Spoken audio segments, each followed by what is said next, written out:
మన అవసరం వారికి ఉన్నప్పుడు మాత్రమే పలకరించేవాళ్ళు చాలామంది ఉంటారండి.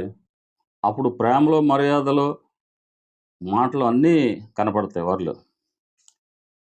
కానీ మన అవసరం వారికి తీరిపోంగానే, లేదా మన అవసరం లేదనుకున్నప్పుడు మనల్ని మర్చిపోతారు ఈజీగా. మనం గుర్తుండం. అస్సలు గుర్తుండం. అప్పుడే వాళ్ళ అసలు రంగు బయటపడుతుందండి. ఎప్పుడో మళ్ళా వారికి అవసరం వచ్చినప్పుడు మనం గుర్తొస్తుంటాం. అవునా కాదా? కానీ అప్పటికే మిగిలేది ఏముండదండి. మనకి బాధలు, కన్నీళ్ళు తప్ప. ఎందుకంటే అభిమానిస్తాం గదా! ప్రేమిస్తాం, అభిమానిస్తాం. సొంత వాళ్ళనుకుని. మనలాగా ఉంటారనుకుని. కానీ అలా ఉండరు. అప్పుడు మనకి బాధనిపిస్తుంది.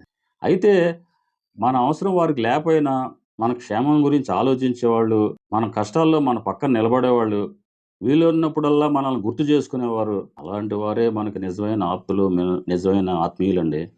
వారే మనకి జీవితంలో మనకి నిజమైన ఆస్తి.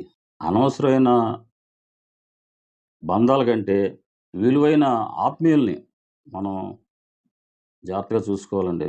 మర్చిపోకుండా. ఎందుకంటే అలాంటి వారిని నిర్లక్ష్యం చేస్తే జీవితంలో మళ్ళా దొరకరు కదా! అవునా కాదా?